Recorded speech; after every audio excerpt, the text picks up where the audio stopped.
right, Shalom. First and foremost, I'd like to give all honor, glory, and praise unto Yahweh, Bahashem, Yahweh Shai, Bahashem, Rakah, Kwadash. Double honors and respect to the elders and to the apostle, the great millstone.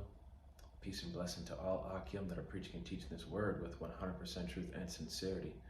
And unto the men, women, and children that are listening and learning, and unto the Bayat, the Dabadah, the elect house of David that is scattered abroad, I give you my utmost and sincere salutations. All right, so this morning's lesson is entitled The Body, the Church, the Brotherhood. The body is of one mind, the world isn't. And why is that? Why is the world not of one mind? Because everybody, in this society, aka America, they're in that do as thou wilt spirit, that believe whatever you want, do what you want, be all that you can be. And living in a society like that, you're gonna have people whose beliefs that are going to be at odds with one another, so to speak. That one person might say, no, you're wrong, or no, you're wrong, this is how it's supposed to be, or no, this is how that's supposed to be. This is the true God. No, my God is right, yours is a false God, that type of stuff, going back and forth, arguing, such and such and all that. The people here in this society are not on one accord with one another, because people don't just don't see eye to eye because of their cultural beliefs, their philosophies, and how the way they live their lives and how they do things. So these people here are not on one accord. They're not. Okay, but the body, the brotherhood, the men, the prophets of Yahweh Bashem Yahweh Shai, we are on one accord. Okay, those that have the 100% truth and they stick to the 100% truth of Yahweh Bashem Yahweh Shai's doctrine that's being, preached and teached, starting with Elder Apostle Tahar, Elder Apostle Gabar, Elder Apostle Ramlav, and Elder Apostle Akah, and the other elders and the bishops and the men under them. Okay, and the other Israelite camp affiliates that follow GMS. Okay, those that don't follow the true 100% doctrine from GMS, they're not on one accord with us. Okay, being of one mind and being on one accord, we all have to be on the same page. We all have to be in agreement with one another, just like how Yahweh and his son Yahweh Shai, they are one. Meaning that it's not saying that they're the same being, that's saying that they're in agreement, they are on one accord. Okay, they agree with one another. Okay, there's no arguments, there's no debates, there's no being at odds with one another. Okay, now this is the book of this is going to be the book of Philippians. And that's another thing too, being in this truth, whether you're a man or a woman, you have to forget what this society has taught you and learn to be on one accord with the truth. Okay? And as for you women, if you have a husband that's in the truth, a prophet, you got to learn to be on one accord with him and do your part.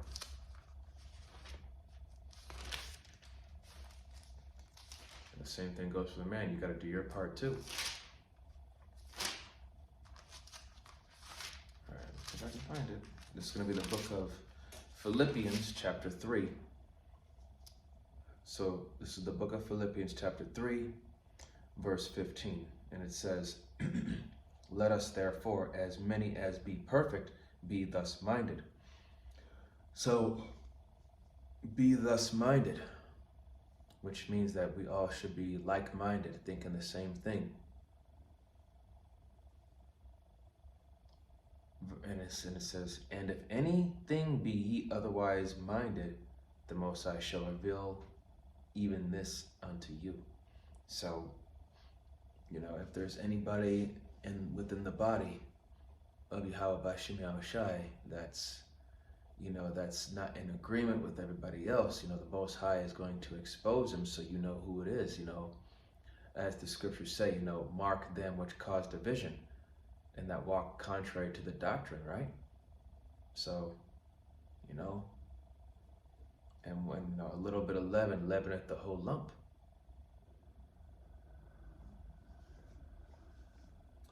Verse 16. Nevertheless, whereto we have already attained, let us walk by the same rule, let us mind the same thing. So again, we walk by the same rule. What's that rule? These laws, statutes, and commandments. Okay? And let us mind the same thing. So let's all have our minds together focused on the ultimate goal, which is Yahweh Bashim Yahushai and his doctrine. Okay? Verse 17 says, brethren, be followers together of me, and mark them which walk so, as ye have us for an ensemble. Okay? So, the men that were before us, they are that ensemble, that example that we should walk by, because, they have the 100% truth. Their faith is in Yahweh Bashim Yahushai. So we are to walk according, we are to walk, according to them. They set the example and we follow. Just like how Yahushai set the example for those before us and they followed. So we must follow suit. Okay? Verse 18. For many walk, of whom I have told you often, and now tell you even weeping, that they are the enemies of the cross of Hamashiach. Verse 19, whose end is destruction, whose God is their belly, and whose glory is in their shame, who mind earthly things. Okay? So, who mind earthly things, things, the lust and the desires of the flesh. Okay, to be carnally minded. And the scriptures do say to be carnally minded is death. But us that are, Lord willing, we be the true and sincere believers, that, we be spiritually minded. And to be spiritually minded is life. Okay? So, you have to understand, man, being on one accord, being on the same page, and being within a company of men that, that all have the same thing in mind, you have to follow, you have to fall in line with them. Okay? You can't have your mind, focused or distracted on things that could lead you astray or turn you away from Yahweh Bashim Yahushai. Okay? And so their end is destruction, and their God is their belly. Meaning that they're all about, like I said, the things of this, or the earthly things, like chasing the bag, the fame, the vainglory, all that stuff. And their glory is in their shame. So the shameful things that they do, in this society, that's a glorious thing. But to us, it's an abomination. Verse 20, for our conversation is in heaven, from whence also we look for the Savior, the Lord Yahushai HaMashiach. 21, who shall change our vile bodies, that it may be fashioned like unto his glorious body, according to the working whereby he is able even to subdue all things unto himself. So, Yahweh Bashim Yahushai willing that we are those, that we're of the elect, that we all shall be changed in the twinkling of an eye. Get those spiritual bodies, those bodies that are pure, 100% pure, righteous, and will not go off. A body that knows that, the body of a body of true righteousness and immortality.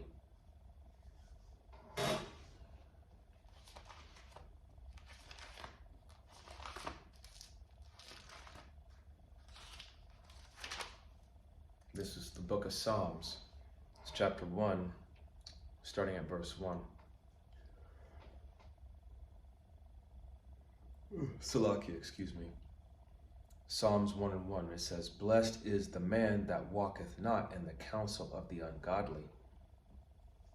Okay? So by not walking in the counsel of the ungodly, we don't get ourselves involved or put ourselves in situations where we're dealing with people that have no type of eye salve, or they don't have the eyes to see, the ears to hear, or the heart to understand what's really going on. All they care about is just doing what they want to do. We disconnect ourselves from those type of people because, people like that get in the way. They can influence you, and now it says here, "Nor standeth in the way of sinners, nor sitteth in the seat of the scornful." Okay. So again, man, we don't.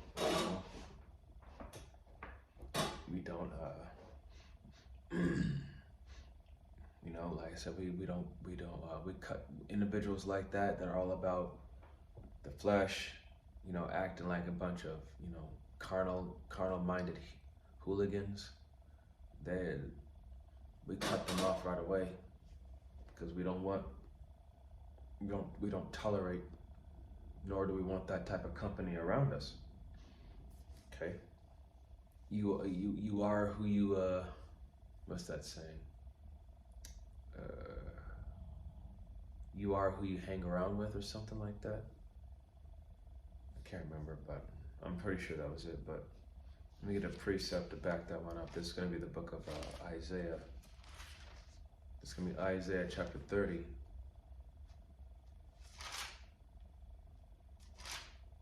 Isaiah 30 and 1. And it says,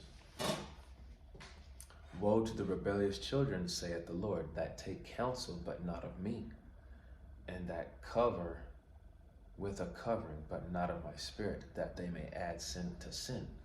And that's what Israel has been doing, man. They've been, for example, the Northern Kingdom, you so-called Latinos and Native Americans and Seminole Indians. But more specifically, you so-called Latinos. You voted for this madman, and it backfired on you. You put your faith and trust in man. More importantly, you put your faith and trust in the wicked, and look what the wicked is doing to you. Ever since you've been brown-nosing Esau Edom and hoping that, you'll be in his good graces and he'll throw you a bone here and there, but now look what's happening.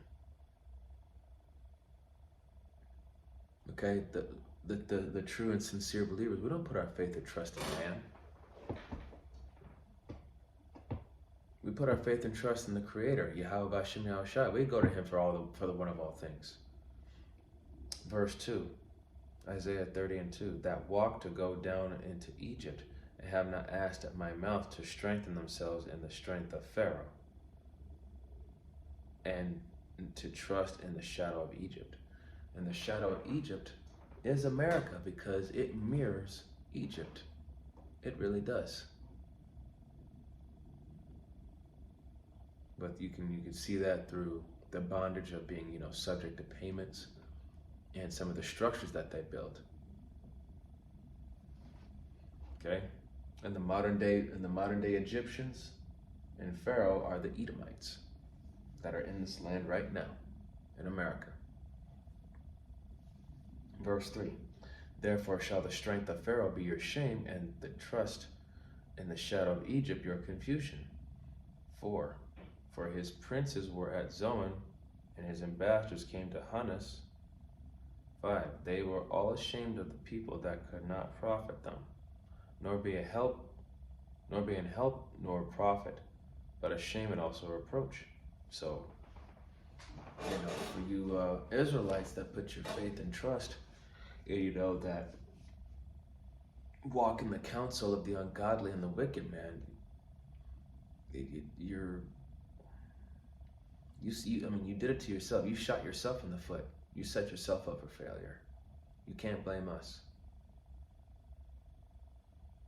And a lot of you so-called Latinos, you know what this man has done to you throughout the past 400 plus years. I don't know why it's so hard for you to realize that even after all these years, that you still can't see that this man, he wants you gone. Excuse me. Going back to Psalms. It's going to be chapter 1, verse 2, and it says, actually, we start at the top, verse 1, and it says, Blessed is the man that walketh not in the counsel of the ungodly, nor standeth in the way of sinners, nor sitteth in the seat of the scornful. So, once again, we don't associate ourselves with those type of people. Verse 2, because we can't be on one accord with them, and they can't be on one accord with us. Verse 2, but his delight is in the law of the Lord, and in his law doeth he meditate day and night. Verse 3, and he shall be like a tree planted by the rivers of water, that bringeth forth his fruit in his season. His leaf shall not wither, and whatsoever he doeth shall prosper. Verse 4, the ungodly are not so, but are like the shaft which the wind driveth away. Verse 5, therefore the ungodly shall not stand in the judgment, nor sinners in congregation of the righteous. 6, for the Lord Yahweh B'Shem Yahushai knoweth the way of the righteous, but the way of the ungodly shall perish. So the ungodly shall perish. But the way of the righteous, the Lord is going to, the Lord knows who the righteous are. He's going to make a way for them, and he's going to keep them protected in that day. Okay, this is going to be the book of Sirach.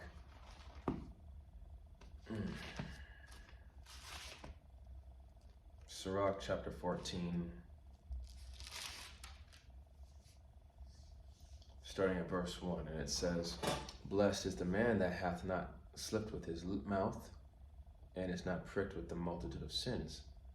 Verse 2, blessed is he whose conscience hath not condemned him, and who is not fallen from his hope in the Lord. Verse 2, riches are not comely for a niggard, and what should an envious man do with the money? And it says, verse 4, it says, verse 3, riches are not comely, I'm going to read verse 3. It says, riches are not comely for a niggard, and what should an envious man do with money? So, riches are not comely for a niggard, okay? So, as we said before, that money is a defense in this world. Money is a defense, which means you use money for the thing that you need to get by. You don't just spend it recklessly, because a niggard doesn't know how to handle riches. A lot of people that have all that money, they don't know what to do with all that money, but just spend it. Just spend it wildly, spend it crazy. Okay, now verse 4 says, he that gathereth by defrauding his own soul, gathereth for others, that shall spend his goods riotously. So, you screw people over, you get screwed back in return. Okay? So, that's another thing too, rich, what is that scripture? In fact, Ecclesiastes, there we go. I'm right there to it. There we go. Yep. Ecclesiastes, this is Sirach chapter 10, verse 8. It says, because of unrighteous dealings, injuries, and riches got by deceit, the kingdom is translated from one people to another. So, that's just an example to tell you that, you unjust dealings, man, it's going to come back to bite you in the ass. In verse 5, it says right here, Sirach 14:5, says, "He that is evil to himself, to whom will he be good? He shall not take pleasure in his good." So, and we could see it as clear as day through what's going on with this madman being in office. You know, he's going crazy against his own people, and his own people want him out. They're starting to realize that Trump is not what we thought he was.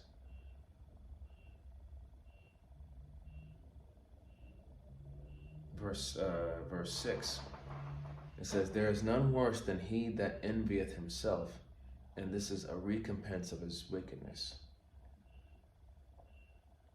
In verse 7, "And if he doeth good, he doeth it unwillingly, and at the last he will declare his wickedness." So, you know, that's the thing. If you're gonna do good, you have to do it willingly. You just can't do it just because you have to. Okay?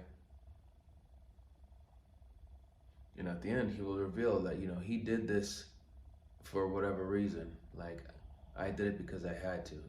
Or you know, he could say, by rights, I could have just let you there to die, but I did it because, you know, I'm doing somebody a favor. I'm not doing it because I want to.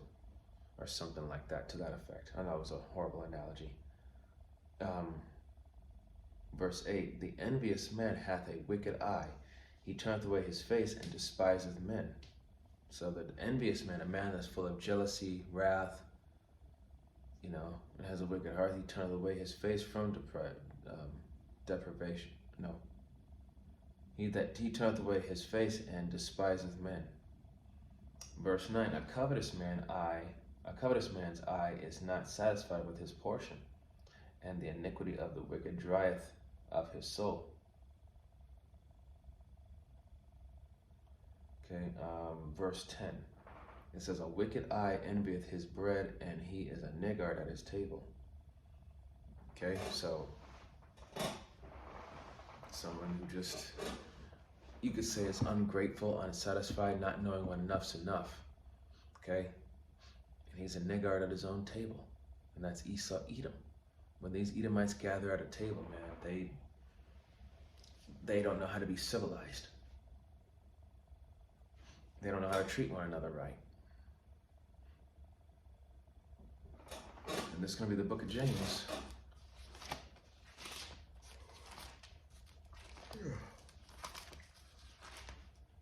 Excuse me. I just haven't been getting much sleep lately. The book of James, chapter 1.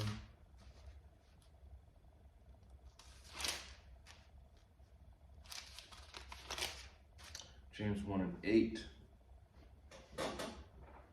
James 1:8, and it says, "A double-minded man is unstable in all his ways." So a man that's full of contradiction, a man that's full of confusion, doesn't know whether to go left or right, or up or forward or backward, or being a hypocrite, being unsure, indecisive. That's all being double-minded. Okay, you gotta make up your mind and stick with whatever it is that you made your mind upon. And we've made our mind upon this ministry, Yahweh B'Shem Yahushai, and His Word. Okay. Excuse me. This is going to be the book of 1 Peter. It's going to be chapter 1, starting at verse 13. It says, "Wherefore," 1 Peter 1:13, it says, "Wherefore gird up the loins of your mind, be sober, and hope to the end for the grace that is to be brought unto you at the revelation of Yahweh Shai HaMashiach." Okay, so gird up your loins of your mind, be sober, and hope to the end. So, even though we're coming into hard times, man, you're gonna have to gird up the loins of your mind and be a man. Okay, that we're not gonna be holding each other's hands. you know, all the way, because there's going to be times where you're going to probably, you know, end up being alone somewhere, and you're going to have to figure shit, and you're going to have to figure shit out. Verse 14. As obedient children, not fashioning yourselves according to the former lust in your ignorance. Okay? As obedient children. Obedient to who? Obedient to Yahweh Hashem Yahushai. Okay? Not fashioning ourselves according to the former lust in our ignorance. So we're supposed to fashion ourselves to Yahweh Shai. He's the example. Not fashion ourselves to the old person that we once were. Because this ministry, it's a growing process. It's a process of growth. Verse 15, it says, but as he which hath called you holy, so be ye holy in all manner of conversation.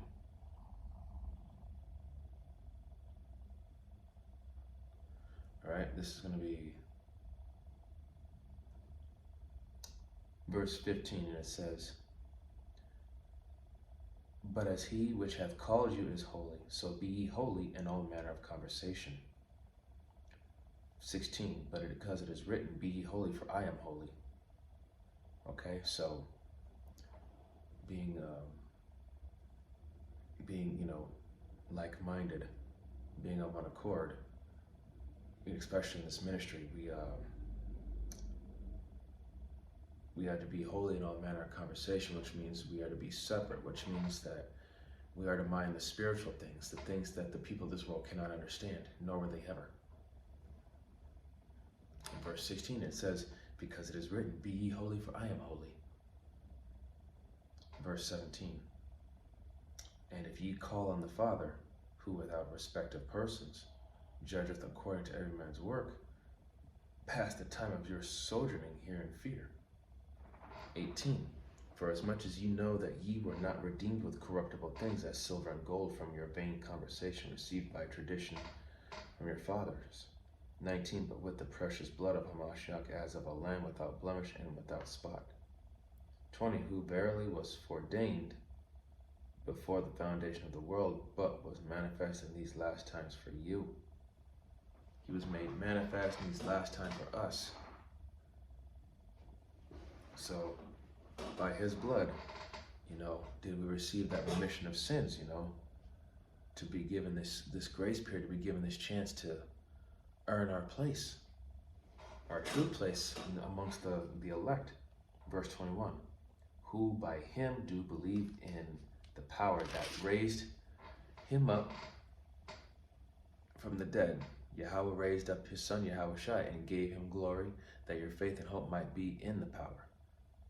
Verse 22, seeing ye have purified your souls in obeying the truth through the Spirit, unto unfeigned love of the brethren, see that ye love one another with a pure heart fervently.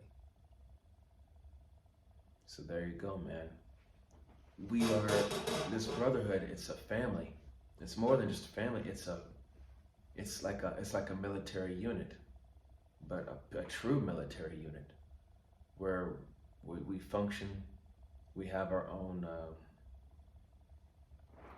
everybody has their own unique skill set or different function within the body, but at the same time, we're all working towards the same goal, which is mercy and salvation. But everybody else out here, they be wilding out. They're on that demon time. And, the fact that they're on that demon time, that it goes to show who the Lord's really dealing with. Okay?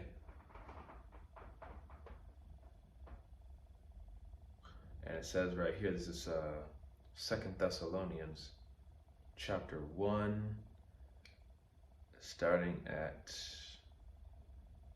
verse 3, and it says, we are bound to thank the Most High always for you, brethren, as it is meet, because that your faith groweth exceedingly, and the charity of every one of you all towards each other aboundeth. Verse 4, so that we ourselves glory in you and the churches of the Most High for your patience and faith in all your persecutions and tribulations that ye endure. Verse 5, which is a manifest token of the righteous judgment of the Most High, that ye may be accounted worthy of the kingdom of the Most High, for which ye also suffer. So, we come into this thing knowing that it's going to cost us everything. And if we want to get the kingdom, we have to suffer in everything. Verse 6, and it says, seeing it is a righteous thing with the Most High to recompense tribulation of them that trouble you. So, those that have troubled you, the Most High is going to deal with them. Okay, And let's see, there's one more here. This is going to be in the book of... there we go.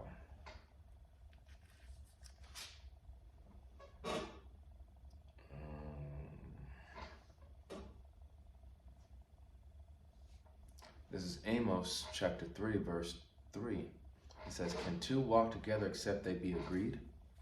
So again, can we fellowship with the ungodly and the ungodly fellowship with us? No. Okay? They're not on one accord.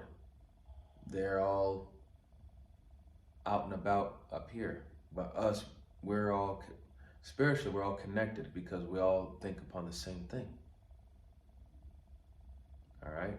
So, this is how you know that, the Lord is making that separation, and He's making it every day. So, just pray that you don't, end up being like these people out here as things get more and more intense as the days go by. All right? And Salakia, I'm just very tired. Didn't get much sleep. But nonetheless, I hope that this was an edifying lesson unto the body and to the few sincere believers and listeners. And with closing, I would like to give all honor, glory, and praise unto Yahweh, Bahashem, Yahawashi, Bahashem, Rekha, Kwadash. Double honors and respect to the elders and to the apostles, the great millstone. Peace and blessing to all Akim that are preaching and teaching this word with 100% truth and sincerity. And unto the men, women, and children that are listening and learning. And unto the Ba'ath and Dabadat, the elect house of David that is scattered abroad, I give you my utmost and sincere salutations. See you in the next lesson, Lord willing. Kwame Sharala, Wa Abad Babal, Shalom, Barakatam.